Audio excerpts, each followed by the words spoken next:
To our channel mathematics success. हम लोग आज यहाँ पर गुप्त साम्राज्य के बारे में पढ़ने वाले हैं। कुछ टॉपिक हमारे कंप्लीट हो गए हैं जो आपके पेट के एग्जाम में आने हैं, जैसे सिंधु सभ्यता, वैदिक सभ्यता। ठीक है, इन सारे टॉपिक्स को आप देख सकते हैं। अगर आपने नहीं देखा है, काफ़ी कुछ आपको वहाँ से क्लियर हो जाएगा। जैन धर्म, बौद्ध धर्म।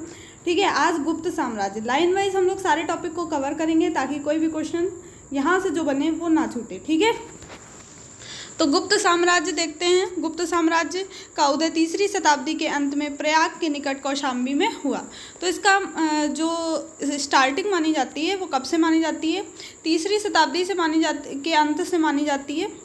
ठीक है, प्रयागराज के निकट कौशाम्बी से। ठीक है, इसके संस्थापक कौन थे? श्रीगुप्त। मतलब जो स्टार्टिंग हुई गुप्त साम्राज्य की वो श्रीगुप्त ने की। श्रीगुप्त का उत्तराधिकारी मतलब इनका बेटा घटोत्कच हुआ। ठीक है, इनके बाद घटोत्कच बैठे गद्दी पर। ठीक है, श्रीगुप्त, फिर घटोत्कच, उसके बाद गुप्त वंश का पहला महान सम्राट चंद्रगुप्त प्रथम होता है।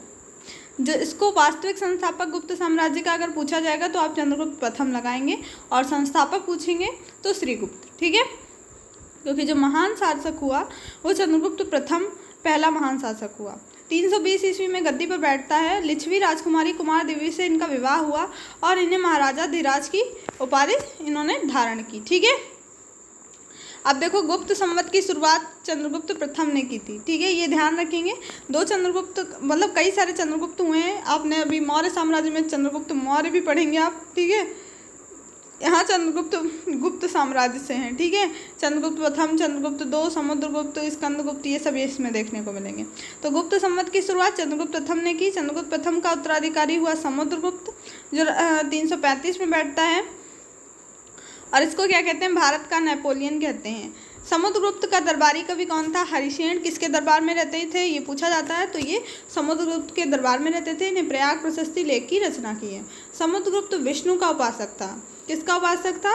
विष्णु का। और समुद्रगुप्त ने अश्वमेधकर्ता की उपाधि धारण की।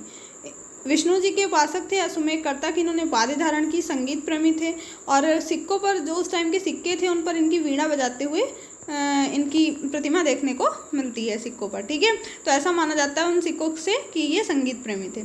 समुद्रगुप्त ने विक्रमांक की उपाधि धारण की। ने कविराज भी कहा जाता है, क्योंकि ये संगीत प्रेमी थे इसलिए इन्हें कविराज भी कहते हैं। समुद्रगुप्त का जो उत्तराधिकारी हुआ वो हुआ चंद्रगुप्त 2। चंद्रगुप्त 2 के शासनकाल में चीनी यात्री फहान भारत आया, और शासकों पर विजय के उपलक्ष्य में चंद्रगुप्त 2 ने चांदी के सिक्के चलाए। एक बार ध्यान से सुनना, 3री शताब्दी से के अंत से इसका उदय माना जाता है। कहाँ से? प्रयाग के निकट कौशाम्बी से। ठीक है, और जो इसका संस्थापक था वो कौन हुआ? श्रीगुप्त हुआ। ठीक है, श्रीगुप्त का बेटा घटोत्कच, घटोत्कच का बेटा चंद्रगुप्त प्रथम। चंद्रगुप्त प्रथम ने लिच्छवी राजकुमारी कुमार देवी के साथ विवाह किया और महाराजा धीराज की उपाधि धारण की। ठीक है, उसके बाद क्या होता है? चंद्रगुप्त प्रथम का बेटा कौन होता है? चंद्रगुप्त प्रथम का बेटा होता है समुद्रगुप्त। समुद्रगुप्त का बेटा कौन होता है? चंद्रगुप्त 2। ठीक है, आपको ये लाइन वाइज याद करना है। श्रीगुप्त, घटोत्कच, चंद्रगुप्त प्रथम, चंद्रगुप्त प्रथम के बाद समुद्रगुप्त, समुद्रगुप्त के बाद चंद्रगुप्त 2। ठीक है, 2। तो इतना याद हो गया। समुद्रगुप्त के दरबारी कवि कौन थे? हरिसेन थे, और इन्होंने प्रयाग प्रशस्ति लेख की रचना की है।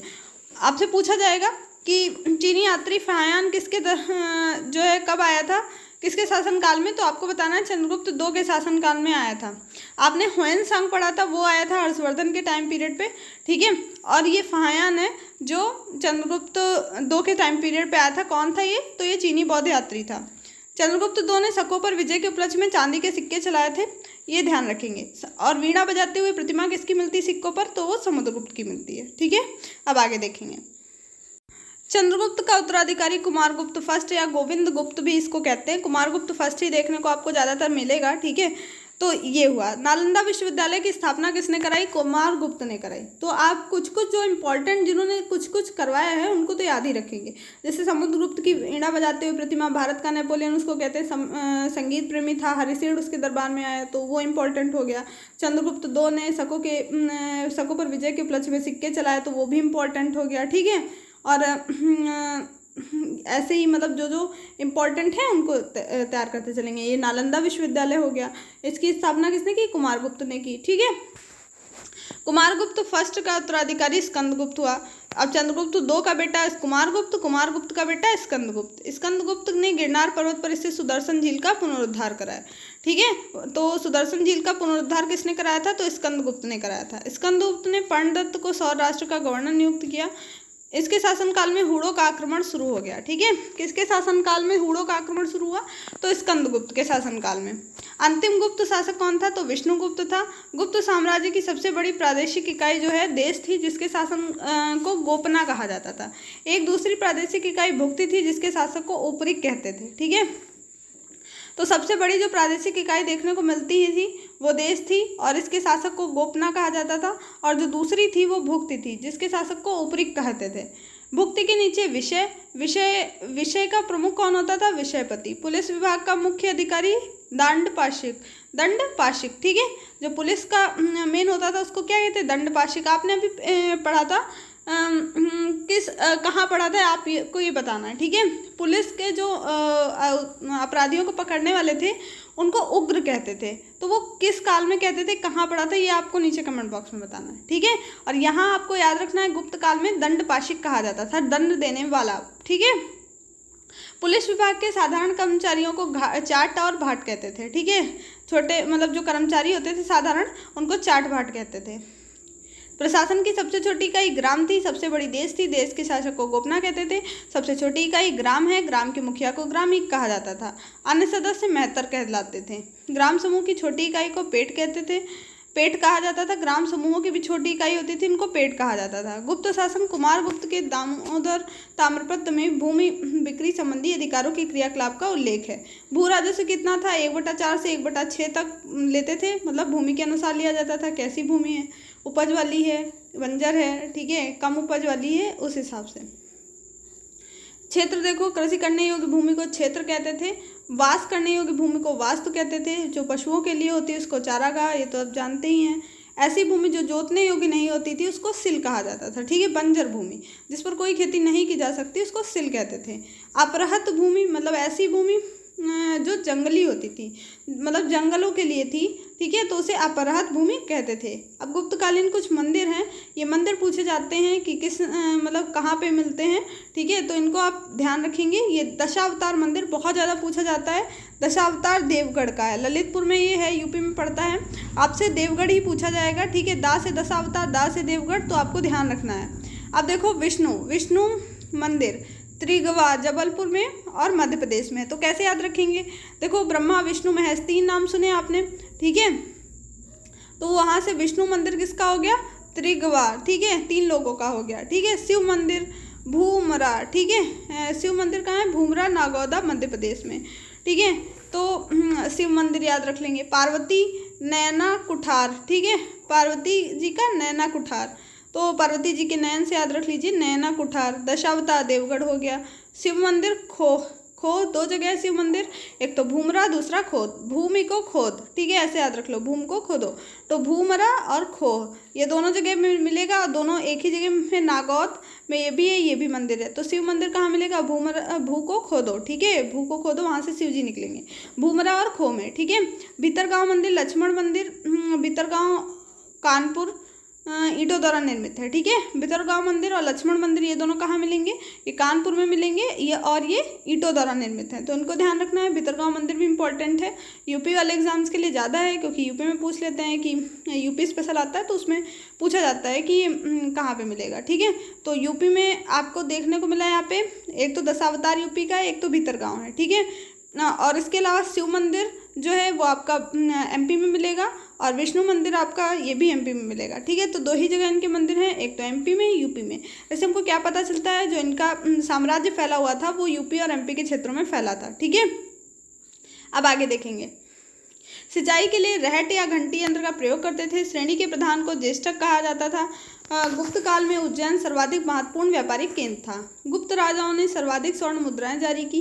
इनकी स्वर्ण मुद्राओं को अभिलेख में दीनार कहा गया है। ठीक है, कायस्थों का सर्वप्रथम वर्णन किसमें मिलता है? याज्ञवल्क्य की स्मृति में मिलता है। जाति के रूप में कायस्थों का सर्वप्रथम वर्णन ओशनम स्मृति में मिलता है।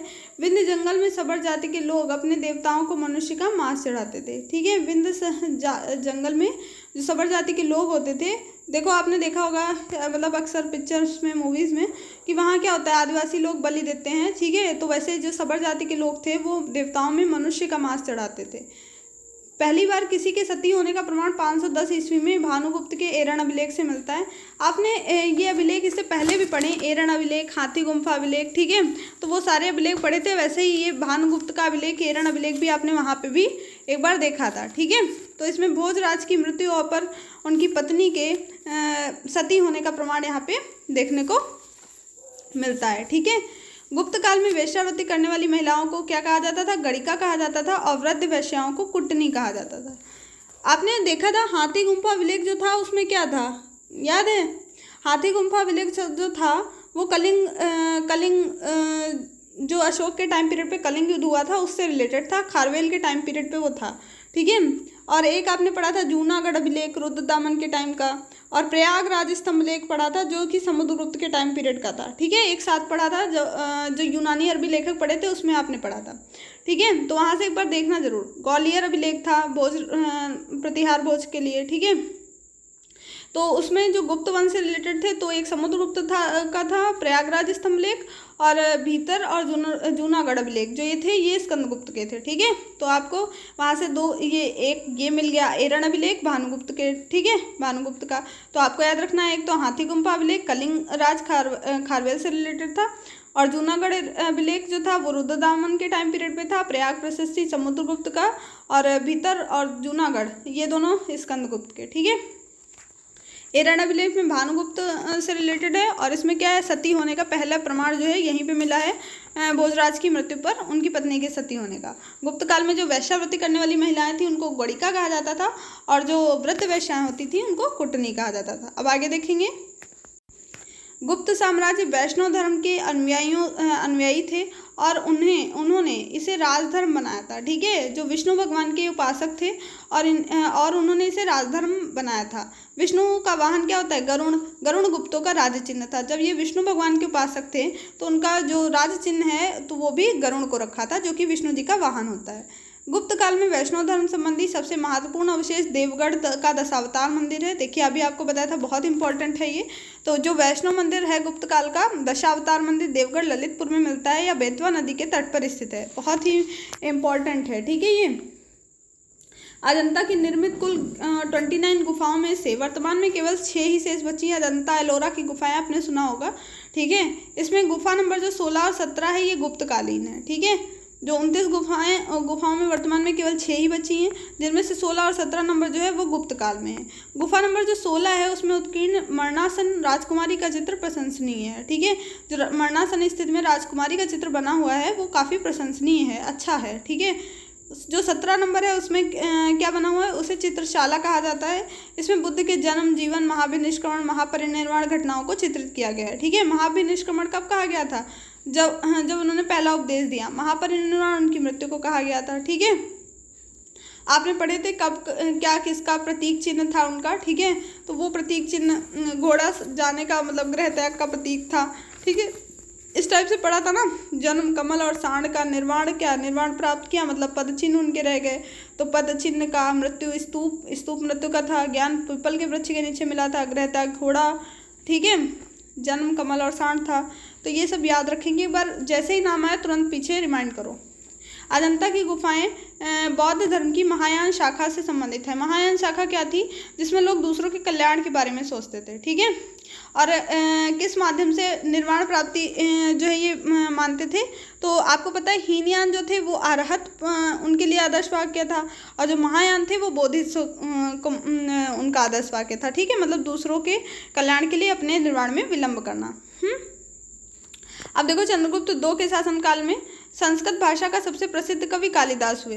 अच्छा, जिसने पढ़ा नहीं होगा पीछे से सारे वीडियोस तो उसको लग रहा होगा कि मतलब बीच बीच में कहाँ से आ रहा है, लेकिन जिसने पढ़ा होगा उसको रिवाइज हो रहा होगा। ठीक है, तो चंद्रगुप्त II के शासनकाल में संस्कृत भाषा का सबसे प्रसिद्ध कवि कौन है? कालिदास थे। अभी आपने देखा था हरिसेन किसके दरबार में थे, समुद्रगुप्त के दरबार में थे, और ये जो हमारे कालिदास हुए ये किसके दरबार में थे, ये चंद्रगुप्त दो के दरबार में। तो आपको ये ध्यान रखना है चंद्रगुप्त दो के दरबार में रहने वाले आयुर्वेदाचार्य धन्वंतरि थे। पतंजलि किसके दरबार में थे, पढ़ा था कभी, कई बार पढ़ा है, पुष्यमित्र शुंग के दरबार में थे, ठीक है। और ये जो धन्वंतरि थे ये थे धन्वंतरि, ये चंद्रगुप्त दो के दरबार में। तो गुप्त काल में विष्णु शर्मा द्वारा लिखित पंचतंत्र को संसार का सर्वाधिक प्रचलित ग्रंथ माना जाता है। बाइबल के बाद इसका दूसरा स्थान आता है। इसमें 5 भागों में बटे हुए हैं, मित्रभेद, मित्रलाभ, संधि विग्रह, लब्ध प्रणास, अपरिच्छाकारित्व, ठीक है। ये पूछे नहीं जाएंगे, आपसे सिर्फ इतना पूछा जाएगा कि विष्णु शर्मा द्वारा लिखित पंचतंत्र को संसार का जो है सबसे प्रचलित ग्रंथ है, और इसे क्या कहा जाता है, तो बाइबल के बाद दूसरा स्थान इसका आता है। और पूछ लेगा किसने लिखा, तो विष्णु शर्मा ने पंचतंत्र लिखा है, किस भाषा में है, संस्कृत में है, तो आपको इतना याद रखना। आर्यभट्ट ने आर्यभट्टीय और सूर्य सिद्धांतिका नामक ग्रंथ लिखे हैं, और सबसे पहले इसी में बताया गया है कि पृथ्वी जो है सूर्य के चारों ओर घूमती है, ठीक है। मतलब हमारे टाइम पे काफ़ी समय पहले ही हमारे जो पूर्वज थे उन्होंने पता लगा लिया था कि पृथ्वी जो है सूर्य के चारों ओर घूमती है। चंद्रगुप्त दो के दरबार में रहने वाला जो प्रमुख विद्वान है वारामिहिर, धन्वंतरि, ब्रह्मगुप्त आदि, ये सब चंद्रगुप्त दो के दरबार में रहते थे। पुराणों की वर्तमान रूप में रचना गुप्त काल में हुई है। इनमें ऐतिहासिक परंपराओं का उल्लेख है। संस्कृत गुप्त राजाओं की शासकीय भाषा थी, ठीक है। गुप्त जो राजा थे उनके शासन की भाषा कैसी थी, राजकाज की, तो वो संस्कृत थी। चांदी के सिक्कों को रुपया का कहा जाता था। याज्ञवल्क्य, नारद, कात्यायन, बृहस्पति स्मृति की रचना गुप्त काल में ही हुई। मंदिर बनाने की कला का जन्म गुप्त काल में ही हुआ। त्रिमूर्ति की अवधारणा का विकास भी गुप्त काल में ही हुआ, ठीक है। तो मंदिर बनाने की कला किस में स्टार्ट होती है, तो ये हमारी गुप्त काल में स्टार्ट होती है। गुप्त काल लौकिक साहित्य की सर्जना के लिए स्मरणीय है, और इसमें शूद्रक द्वारा लिखा गया जो मृच्छकटिकम है, माटी की खिलौना गाड़ी, ठीक है, जिसका अर्थ होता है मृच्छकटिकम का, जिसमें निर्धन ब्राह्मण के साथ वैश्या का प्रेम वर्णित है, प्राचीन नाटकों में सर्वोत्कृष्ट माना जाता है, ठीक है। शूद्र आपसे पूछेगा मृच्छकटिकम किसकी रचना है, तो आपको इतना याद रखना है कि ये शूद्र की रचना है। बहुत ज़्यादा होगा तो ये पूछ लेगा इसमें किस चीज़ का वर्णन किया गया है, तो इसमें एक ब्राह्मण के साथ वैश्या के प्रेम का वर्णन है, ठीक है। बाकी सिर्फ यही याद रखिए मृच्छकटिकम शूद्र की रचना है। कालिदास की कृति याद कर लीजिए, विज्ञान शकुंतलम है, ठीक है, इम्पॉर्टेंट रचना है। और ये पहली रचना थी जिसका यूरोपीय भाषा में अनुवाद हुआ, और दूसरी ऐसी रचना है भगवत गीता। संस्कृत उपलब्धियों के कारण गुप्त काल को भारतीय इतिहास का स्वर्ण काल कहा जाता है, ठीक है। इतने अच्छे अच्छे काम हुए हैं मतलब गुप्त काल में, इस वजह से इसको क्या कहा गया, इसे भारतीय इतिहास का स्वर्ण काल कहा गया है, ठीक है। तो आपको काफ़ी कुछ इसमें समझने को मिला होगा, ठीक है। एक बार पूरा रिवाइज करेंगे, ठीक है, जिससे आपकी मतलब बिल्कुल अच्छे से दिमाग में एक बार पूरा रिमाइंड हो जाए, ठीक है। तो एक बार आप लोग भी मतलब अपने आप से अगर पढ़ा है, लिखा है, या जो भी दिमाग में फीड हुआ है अगर, तो उसको एक बार बोलेंगे ज़रूर, ठीक है। तो स्टार्ट करते हैं। तो पहले सबसे गुप्त काल का शुरू हुआ, ठीक है, 3री शताब्दी के अंत में प्रयागराज के कौशाम्बी से। इनका जो पहले संस्थापक हुए श्रीगुप्त हुए। श्रीगुप्त का बेटा हुआ घटोत्कच, घटोत्कच का बेटा हुआ चंद्रगुप्त प्रथम, चंद्रगुप्त का प्रथम का बेटा हुआ समुद्रगुप्त, समुद्रगुप्त का बेटा हुआ चंद्रगुप्त दो, चंद्रगुप्त दो के बाद आते हैं कुमारगुप्त, ठीक है, कुमारगुप्त के बाद स्कंदगुप्त आते हैं, ठीक है, और सबसे अंतिम जो हुआ वो विष्णुगुप्त हुआ। इतना क्लियर हुआ। समुद्रगुप्त की वीणा बजाते हुए प्रतिमा मिलती है, उसके दरबार में हरिसेन कवि रहता था, ठीक है, काफ़ी इंटेलिजेंट था। प्रयाग प्रशस्ति लेख उसने लिखवाया है। अभी आपने पढ़ा था प्रयाग प्रशस्ति लेख समुद्रगुप्त के टाइम पीरियड पे हुआ था, और हाथी गुम्फा अभिलेख कलिंग खारवेल राजा के समय, ठीक, तो वहाँ से ये क्लियर। और महाराज धीराज की पदवी किसने धारण की थी, चंद्रगुप्त प्रथम ने। पहला जो है महान सम्राट हुआ, और उसने लिच्छवी राजकुमारी कुमार देवी के साथ विवाह किया था, क्योंकि इनका बेटा था समुद्रगुप्त, इसलिए इसे जो है लिच्छवी राजकुमारी कुमार देवी का ये पुत्र था, तो इसीलिए इसे लिच्छवी राजकुमार भी कहते हैं, ठीक है।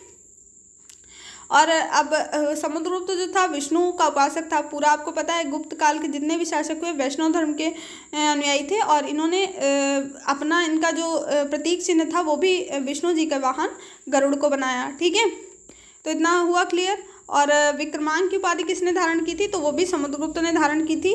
चंद्रगुप्त दो के शासनकाल में चीनी यात्री फाहियान भारत आया था। शकों पर विजय के उपलक्ष्य में चंद्रगुप्त दो ने चांदी के सिक्के चलाए थे, ठीक है।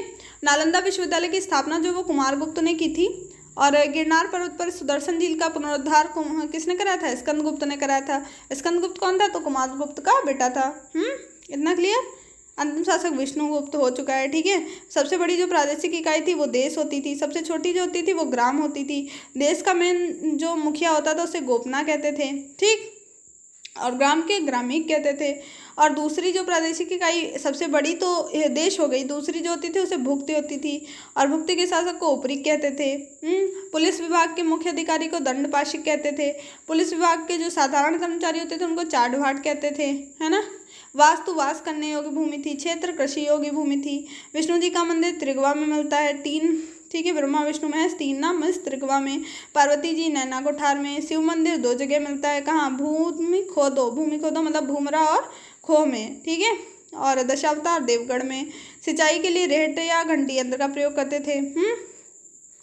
उज्जैन उस समय का प्रमुख व्यापारिक केंद्र था। कौन सी जनजाति जो है देवताओं को मनुष्य का मांस चढ़ाती थी? तो सबर जाति। ठीक है।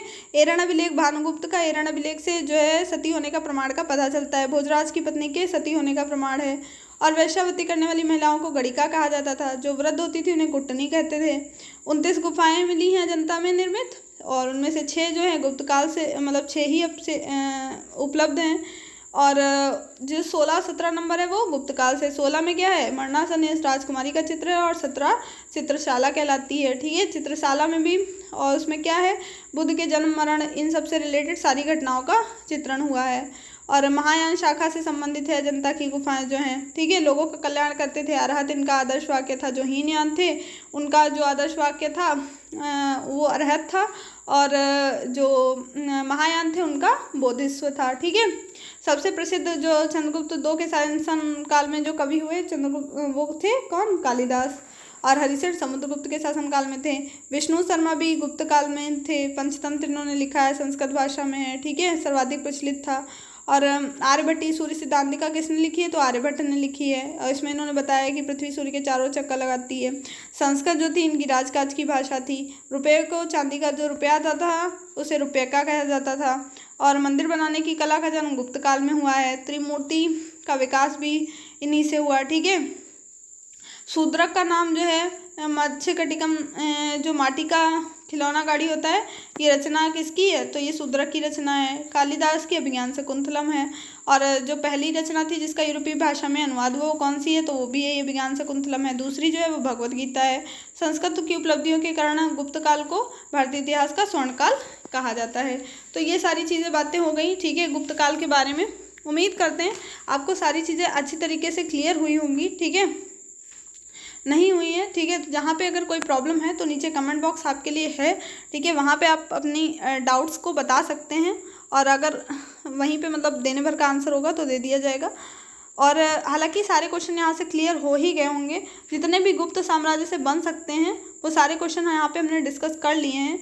इसके अलावा भी अगर कोई क्वेश्चन रह जाता है तो एक बार बाद में लास्ट में सारे क्वेश्चंस जब लेंगे तो वहाँ पे एक साथ में ले लिए जाएंगे। ठीक है।